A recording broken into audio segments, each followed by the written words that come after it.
pelagic fish. It's very easy to jig. And they keep lot of The monster of the rocks! on the medium range, depending the current direction. Stick pencils, stick baits, poppers. Let's start think all of us like that. You might pass your lure close to them, because if you get a big fish, to a more vertical motion. Depending the external temperatures,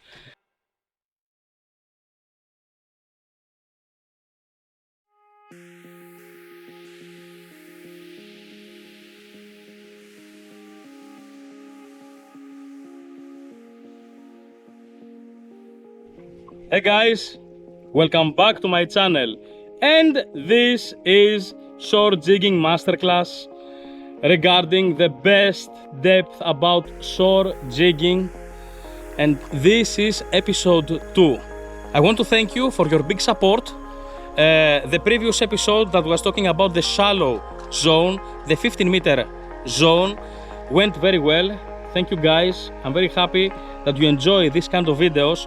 Guys, I try to share everything I know with you slowly, and more videos, masterclass videos are going to follow. So if I can help you, even the slightest help that I can provide, if that makes you happy and gives you some tips so you can start building on them your fishing style, actually that's my actual payment in life, and I'm very happy. And many of you come back and excited about these videos, so I'm the one to say thank you, not you guys. Okay, so in this episode we are going to focus on the medium range depth, or if I want to say it more clearly, the 30-meter zone, which according to my preferences is a very effective depth. Let's see what about it, shall we?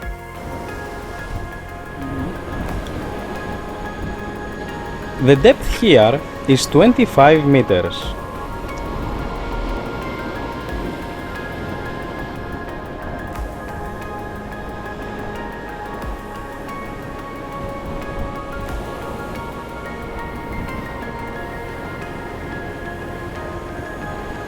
I let my jig reach the bottom, but it's risky.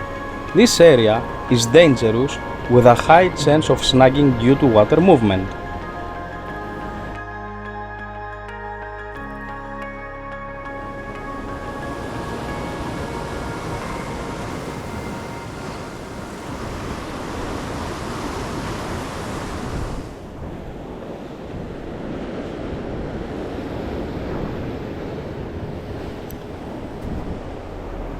I lift the jig as soon as it touches the bottom to avoid getting dragged and stuck.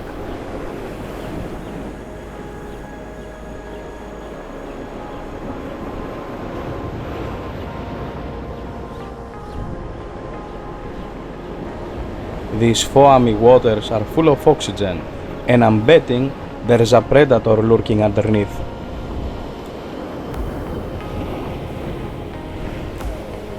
The currents are shifting, which usually means groupers are out of their holes hunting. This gives me a great opportunity to catch one. The swell is very strong, so I have to stay on higher ground.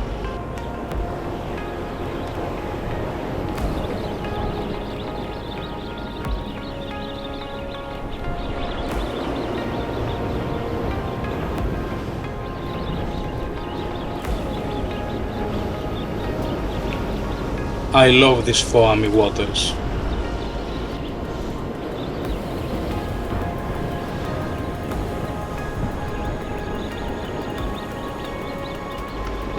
As you can see, I am far from the edge. For this reason, I'm having my drag presetting relatively high, so I won't take unnecessary risks and force the fish to come up very fast.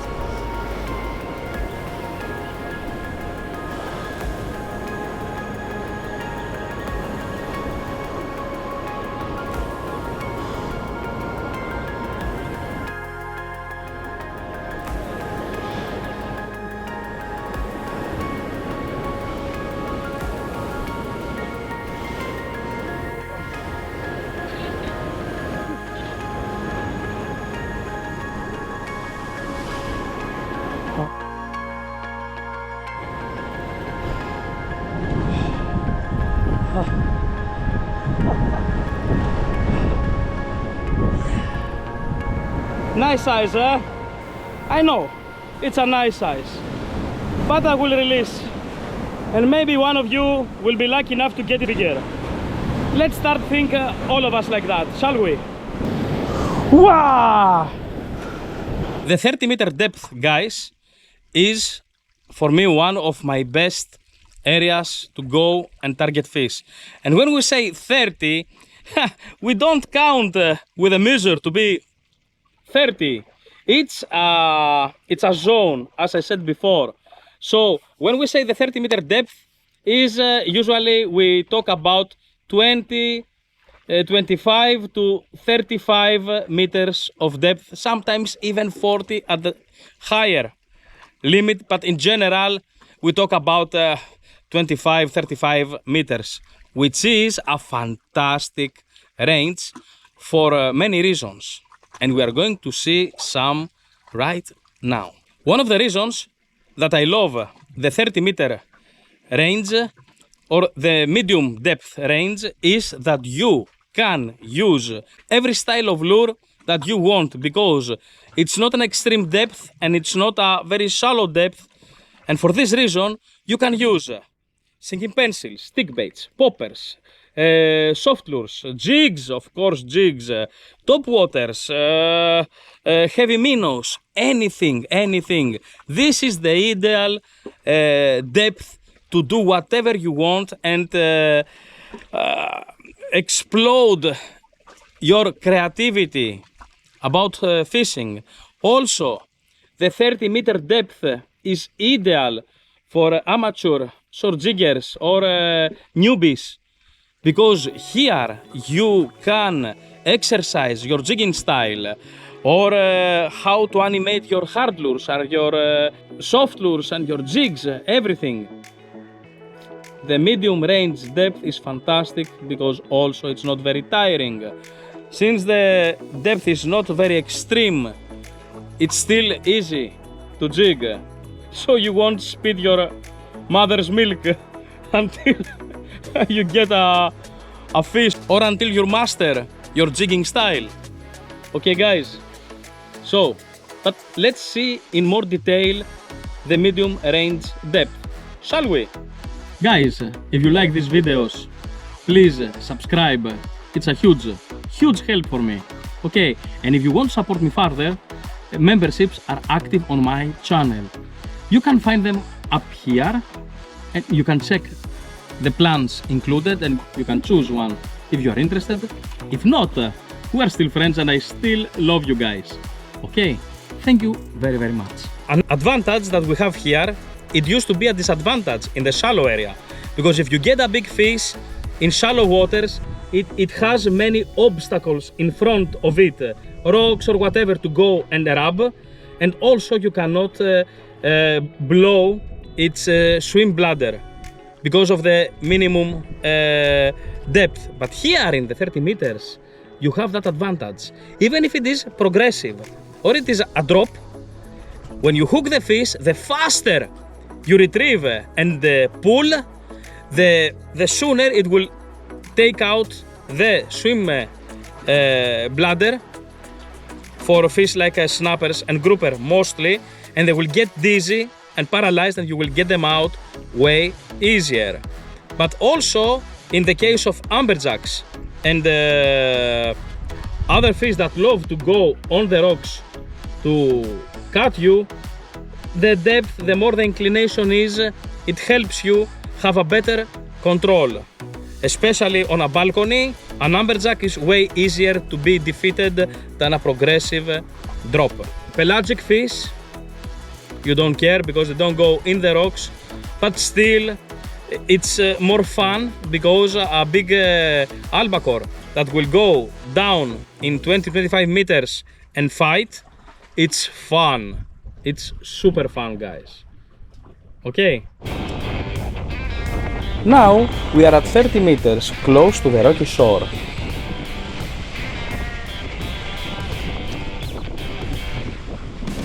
The wind is strong, so I'll use the Cast Hacker 130, the 93 grams, to get down quickly and maintain good line tension.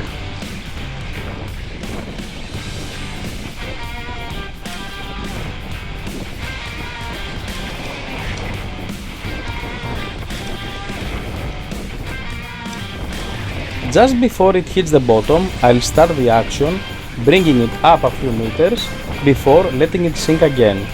It's a risky approach, but the fish I'm targeting are down there, so I just need to be cautious to avoid hitting the bottom.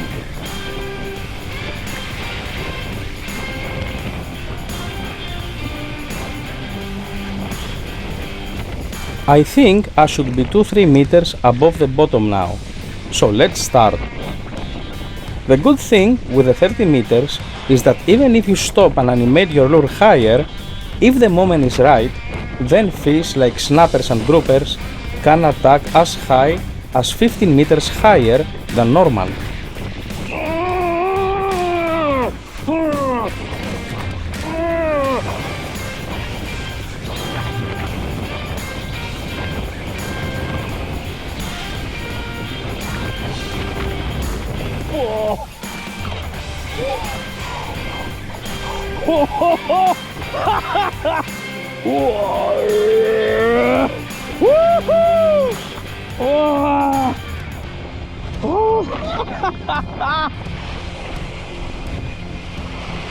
That's a big fish. The monster of the rocks! Such a beautiful fish! Wow! Monstrous!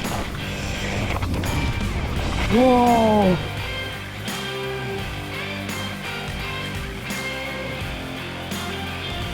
Regarding fishing gear, in the medium depth zone, you can use medium shore jigging rods like 30-100 grams, and you can use also heavier setups with rods 60 to 120, 150 and higher. And that's the magic thing, because even if you have one setup, you can use it here. You don't have to think twice. When we say 30 meters, we can have two options. One, wall. You stand on the limit of the rock and you look down and it's deep blue. So you have a wall down to 30 meters. Or you can have a progressive drop of 30 meters. And both cases are okay. I prefer progressive drop, as always. A bit more tricky about snags, but way more productive about fish. But also here in the 30-meter wall, the chances are huge. Huge! On the walls, one more time, you focus mostly on pelagic fish and fish that pass by, because also the bait fish here simply pass and move around depending the current direction and the wind temperatures or whatever. While on the progressive drops, there are lots of usually rocks and holes, and they keep lot of life there permanently, all year long, all day long, and the progressive drops usually hold the predatory fish for more time there. While, as we saw in the previous episode on the shallow waters, when big predators are present there, they are only for one reason, to hunt. So no matter what you cast, you get a fish. Here, it's not the same, unfortunately. I mean, on the 30 meter, a passing snapper might not be in hunting mode. Or a grouper outside of the hole might also be not on hunting mode. So you might pass your lure close to them and not react. So that doesn't necessarily guarantee that if fish are present here, there, they will attack, like they do on the shallow waters. Okay, so, but there are more times during the day and more hours during the day in this depth range, and they can move from 30 to 15 and again 30, and in progressive drops, when it goes higher above 10, and if the fish are there, they are one more time for feeding and only for feeding. So you have to search all depths and keep on practicing. Preferably find the spots that they might have a wall, but at least from one side to have a shallower area to make some difference of depths, and you are on the right spot. So yes, in the 30-meter range you can cast all day, and eventually you will get a fish. Now you're going to say, hey Markos, isn't that the case with any fishing area?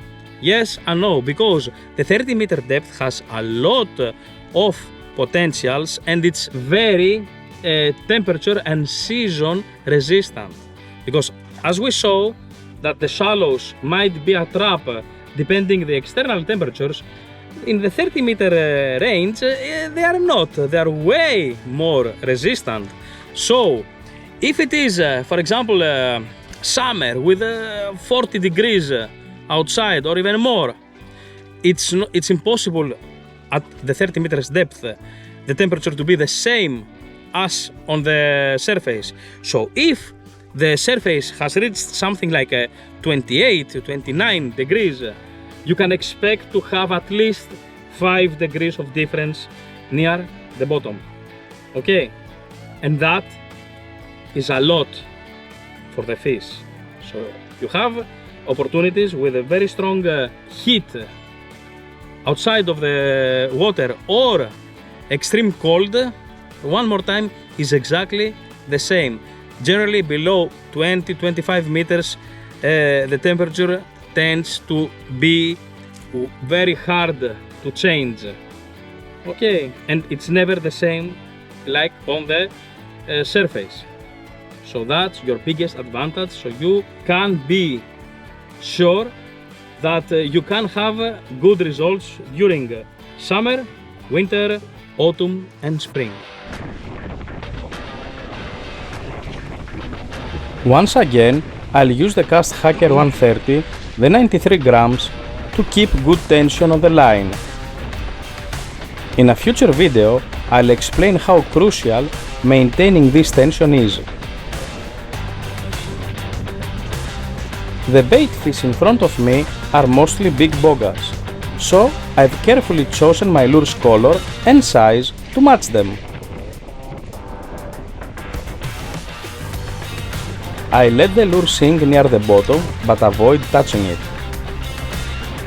Now I'll start working it slightly over mid-waters, allowing it to fall about 5 meters above the bottom before starting again. This is my go-to technique for covering all depth levels in the 30-meter zone. However, the currents are strong now and there are not much chances for another grouper. But at this depth with strong currents, other species might show up.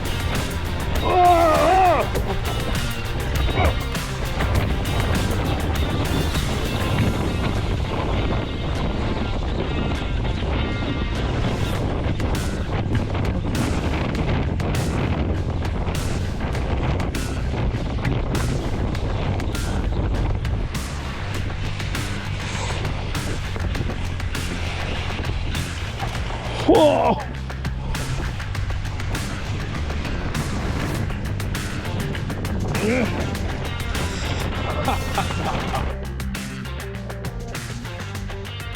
Something really positive about this depth range, as I said, is the easiness of using jigs.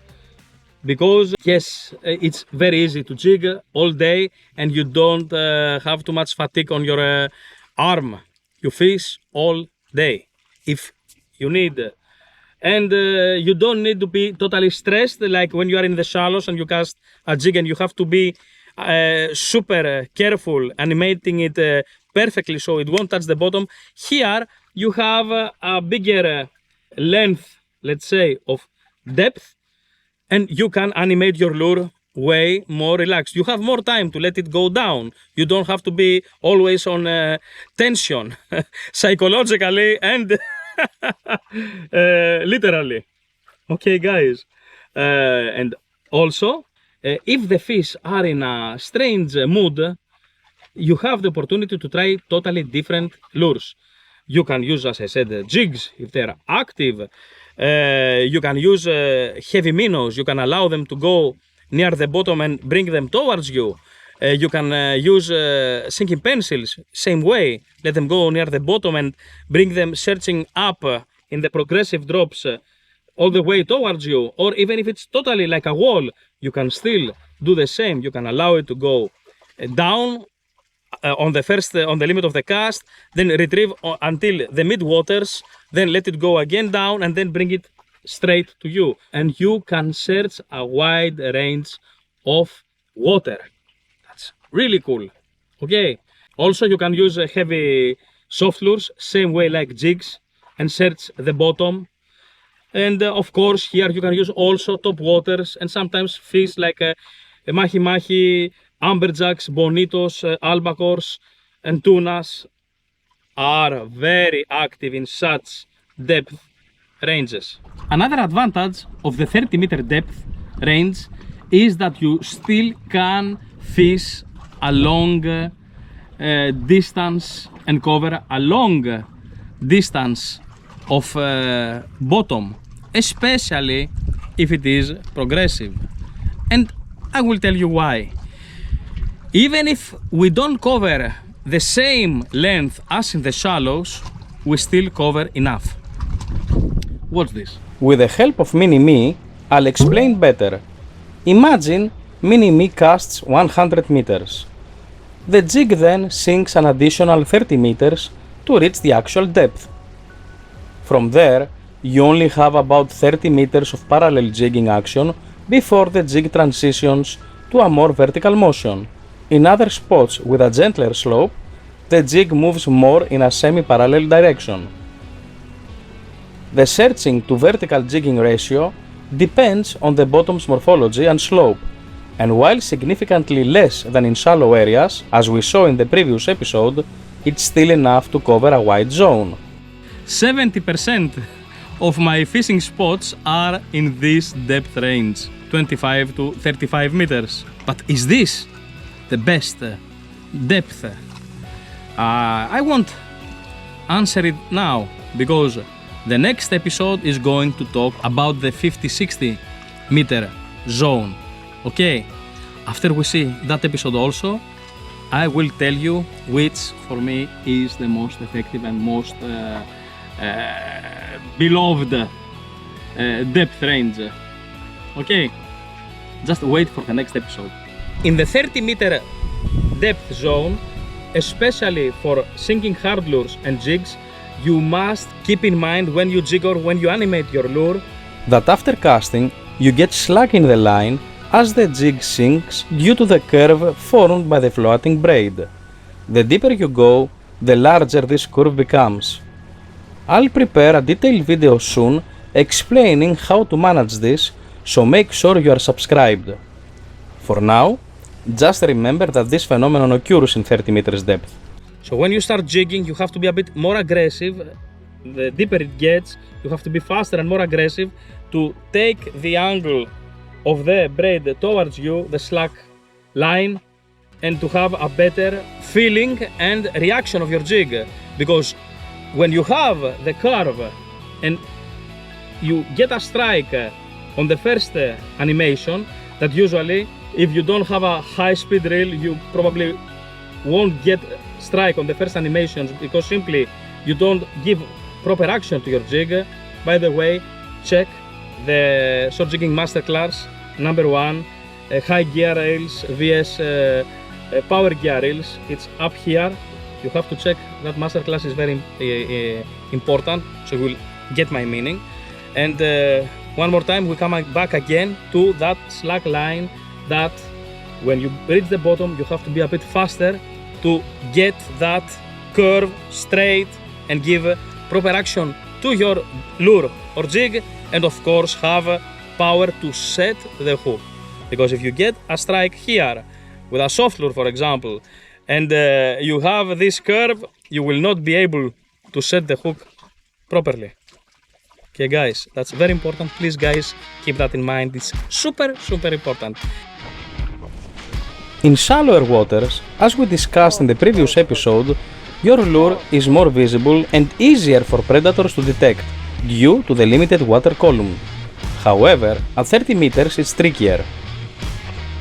Predators like snappers and groupers might launch from as deep as 15 meters to strike a lure in midwaters, but chances of them going higher than that are slim. So we need to search the water column more thoroughly. Here, I'll exploit a heavy minnows grip to maintain control against the wind and try to lure fish up from the bottom.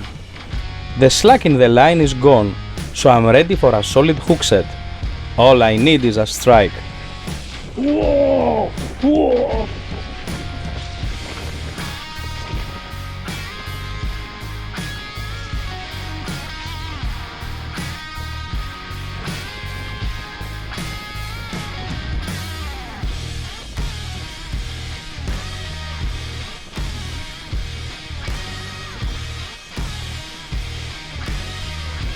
The fish just dove into the rocks, but it's only a temporary refuge. I'll ease off the tension to trick it into moving. It worked. The bottom here is tough, and the fish has another chance. One more time, the trick works. Only one family of fish loves the rocks this much.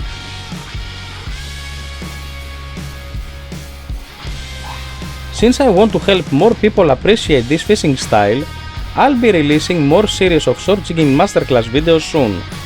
Some will cover advanced techniques, while others will be geared towards the amateur anglers.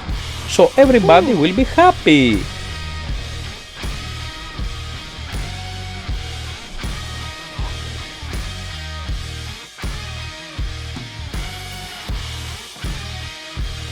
It might not be the smartest, but it's definitely a lucky fish.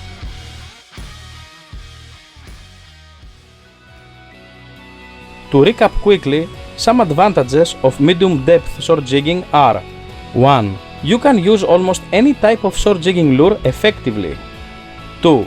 The waters are more resistant to external temperature changes. 3. Even if not as easy as in shallow waters, predators can still detect your lures quite well. On the downside, 1. Fish might be present but not necessarily active. 2. The parallel fishing jigging action is reduced. 3. The curve phenomenon delays your lure's reaction due to the depth. Guys, that's all for today. I hope you enjoyed this video also. Stay tuned for the next one. I told you which is going to be. We're going to talk about the deep zone in the next episode. And until then, I need only one thing from you guys. Be well, go fish, be strong, and may God be with you on each step you take. Okay? Lots of love from your Greek friend. See you guys. Bye bye.